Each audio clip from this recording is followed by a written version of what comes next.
राकेश जी काम के सिलसिले पे बाहर जाने वाले थे और रात के लिए नहीं आने वाले थे। तो तभी सोनिया क्या करती है, अपने बॉयफ्रेंड को कॉल करती है और कह देती है कि मेरा पति तो आज बाहर जा रहा है, तुम रात को मिलने आ जाओ। और ये सब कुछ उसकी ही बेटी जो 9 साल की थी सारी बातें सुन रही थी एंड समझ रही थी।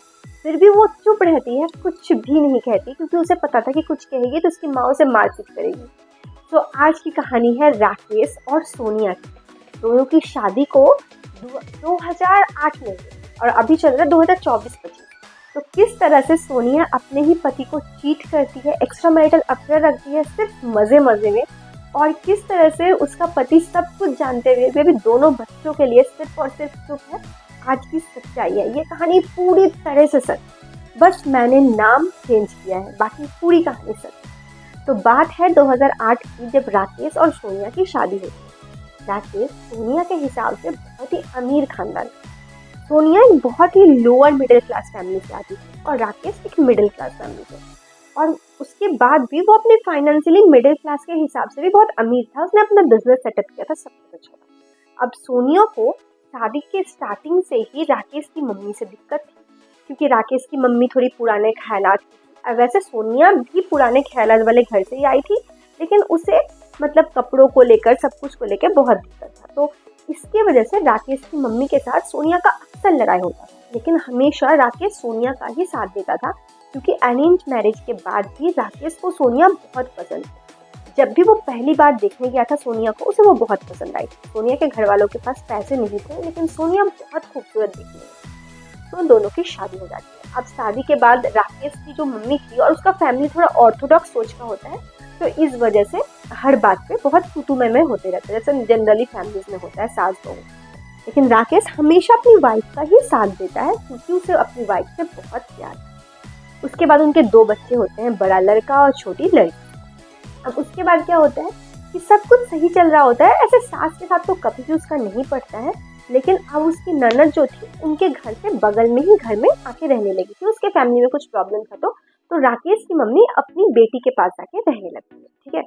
और अभी इधर 2-3 साल हो चुके हैं कि सोनिया का एक्स्ट्रा मैरिटल अफेयर चल रहा है। अब ये एक्स्ट्रा मैरिटल अफेयर क्यों चल रहा है, ये भी बहुत इंटरेस्टिंग है, क्योंकि राकेश बिजनेसमैन है और सोनिया के बहुत नखरे हैं, जैसे कि मुझे 10,000 वाली साड़ी अभी चाहिए तो अभी ही चाहिए, मुझे कुछ नहीं सोचना। और राकेश उसकी हमेशा से सारी ख्वाहिशें पूरी कर देता था, क्योंकि एक ही बीवी है, देखने में खूबसूरत है राकेश के हिसाब से, और सब कह रहे थे कि आपकी वाइफ बहुत खूबसूरत है, तो सारा शौक पूरा कर देता था। तो इस चीज का धीरे धीरे होता है कि आपके सारे शौक पूरे होने लगते हैं, तो आपको जिद आ जाता है कि मुझे ये चाहिए तो चाहिए, ऐसा होता है। तो राकेश अपनी वाइफ को एक अच्छा सा महंगा सा मोबाइल गिफ्ट करता है, क्योंकि राकेश की वाइफ कहती है कि मुझे एक महंगा मोबाइल। उसके बाद उसका चैट शुरू होता है। पहले फेसबुक पे चैट होता है, थोड़ी बहुत घर वालों को पता चलता है, और उसके बाद वो फेसबुक का चैट इंस्टाग्राम में होता है, और अब स्नैपचैट में हो रहा है, अभी का जो बात बता रही हूँ। और इसके बाद जब इंस्टाग्राम का सारा चैट राकेश को पता चलता है, राकेश के पास प्रूफ आता है, मतलब उनकी एक रिलेटिव उनको देती है कि देखिए जो ये है ना, ये ऐसा चैट कर रही है। और ये सब कुछ देने के बाद राकेश की वाइफ बहुत माफ़ी मांगती है कि मुझसे गलती हो गया, मैं बस गलत राह पे भटक गई थी, मुझे अच्छा नहीं लग रहा था, ऐसे ही मैं मन बहलाने के लिए चैट कर लेती थी, उससे ज़्यादा कुछ नहीं है। और चैट में I love you, I miss you, ऐसा बहुत सारा कॉल रिकॉर्डिंग भी था, मतलब वॉइस रिकॉर्डिंग, वॉइस मेल करके। अब मज़ेदार बात क्या होती है कि अभी तक बात सिर्फ चैट तक ही थी, और अगर कभी वो लड़का उससे मिलने भी आया होगा तो ये सब बात किसी को पता नहीं था। अब राकेश का जो बेटा था वो चला जाता है हॉस्टल में रहने के लिए, क्योंकि यहाँ पे उसकी परवरिश सही से नहीं हो रही है। छोटी बेटी जो अभी 9 साल की है, वो घर पे रहती है। तो राकेश कभी कदार मीटिंग के लिए महीने 2 महीने में बाहर जाता है, रात भर रुकता है, वो एक कंपनी में काम करता है, तो उसकी मीटिंग वगैरह हो जाती है, ठीक है। तो एक बार वो मीटिंग में जाता है, तो वो जो उसकी वाइफ है, वो अपने बॉयफ्रेंड को रात में बुलाती है, और ये सब कुछ उसकी बेटी देखती है, और देख के अनदेखा करके ऐसे सोई रहती है, क्योंकि वो अपनी माँ से बहुत सारा एक्टिंग सीखी है, उसकी माँ जैसे करती थी, तो वो भी एक्टिंग करके सोई रहती है। और ये सारा बात वो आके अपनी दादी को बता देती है, क्योंकि उसे पहले से पता था कि इसकी मम्मी की इसकी बॉयफ्रेंड है। पहले भी वो अपनी दादी को बहुत बार बोली थी कि मम्मी ना बॉयफ्रेंड से बात करिए। दिन भर उसकी पत्नी बात करती थी फोन पे, जब राकेश आता था वो बात नहीं करती, ठीक है।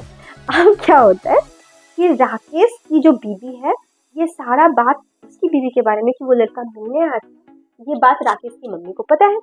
राकेश की बहन लोग को भी पता है, राकेश को ये सारी बातें उसकी बहन लोग बता देती। राकेश को बिलीव ही नहीं होता है कि उसकी पत्नी ये सब कुछ कर रही है, लेकिन फिर भी राकेश की बेटी ही खुद सारी बातें राकेश को बता। अब तक क्या था, राकेश को थोड़ा थोड़ा बिलीव हो रहा था और 2-4 बार उसका चैट कॉल रिकॉर्डिंग ये सब पकड़ाया था बीवी का। फिर भी उसकी बीवी के पास फोन था ही, क्योंकि उसका हिम्मत नहीं है वो अपनी बीवी से फोन ले लेगा। तब तो बहुत लड़ाई वड़ाई करेगी, हमेशा धमकी देगी कि मैं सुसाइड कर लूंगी ये वो। और राकेश अपने ससुराल वालों को भी बहुत बार सुना है, उसकी ससुराल वाले बहुत बार माफी मांगे कि मुझसे गलती हो गई, मुझसे गलती हो गई। लेकिन उसकी बीवी जब पकड़ाती तो बोलते अब नहीं करूंगी, लेकिन फिर उस लड़के से बात करती। वो लड़का जो है ना, शादी की उम्र हो गई है, वो भी जॉब करता है, लेकिन क्योंकि उसकी बीवी से उसका बात चलता है, बहुत अच्छा रिलेशन है, तो शादी भी नहीं।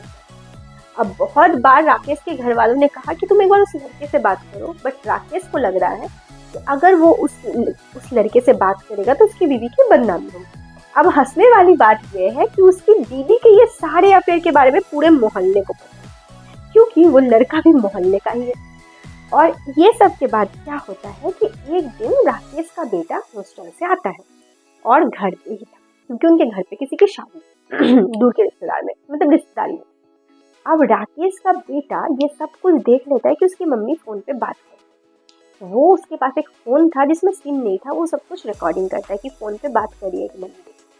और उसके बाद उसकी मम्मी उसको गुस्सा दिखा के रूम लॉक करके चली जाती है, क्योंकि उस दिन घर पे राकेश नहीं था। वो दूसरे रूम जाती है, अपने दोनों बच्चों को रूम में लॉक करती है और फिर वो अपने बॉयफ्रेंड को बुलाती है। और ये सारा बात का आवाज उसका बेटे को सुनाई दे रहा था। उसका बेटा का दिमाग बहुत गर्म था कि अब वो क्या करेगा, क्योंकि ऑब्वियसली उसकी मम्मी का बॉयफ्रेंड था। लेकिन उसका बेटा कुछ नहीं कर पाता, ये सारी प्रूफ अपने ही पापा को दिखाता है। अब देखो, उस राकेश को अपनी बेटी पे विश्वास नहीं होता, क्योंकि बेटी बहुत छोटी है, लेकिन बेटा बहुत मैच्योर है। बेटा डायरेक्ट मम्मी पापा को बोलता है कि पापा मैं तो ये सब बर्दाश्त नहीं करता, आप पता नहीं ऐसे कैसे बर्दाश्त कर रहे। राकेश का अब खून खौल जाता है कि उसे लगता है कि कुछ करना ही चाहिए, लेकिन उसे ये भी पता है कि ये सब कुछ करने के बाद भी कुछ नहीं होने वाला। वो अपने पत्नी को रंगे हाथों चाहे तो पकड़वा सकता है, उसके पास ऑप्शन है कि कैमरा लगा दे घर पर पकड़ ले, लेकिन वो चाहता भी नहीं है रंगे हाथों पकड़ना, क्योंकि उसकी पत्नी को उसको छोड़ना ही नहीं। और वो ये भी चाहता है कि उसकी पत्नी छोड़ दे। उसको कोई प्रूफ दे रहा है तो उसे बस हल्की सी प्रूफ चाहिए। उसे अपनी सास ससुर को सुनाना है ये सब बातें, लेकिन कोई ठोस लेना नहीं है। वो चाहता है कि उसकी पत्नी छोड़ दे, लेकिन रंगे हाथों नहीं पकड़ना चाहता है। आपका केस ऐसा है कि राकेश को पता है कि उसकी पत्नी फोन पे बात करती है, उसकी पत्नी अपने फोन का पासवर्ड भी अपने पति को नहीं देती, उसका पत्नी पढ़ी लिखी भी नहीं है कि वो खुद कमाती है और घर का काम भी नहीं करती, लेकिन फिर भी वो राकेश को अपने इशारों पे नचा रही है। राकेश को सब कुछ पता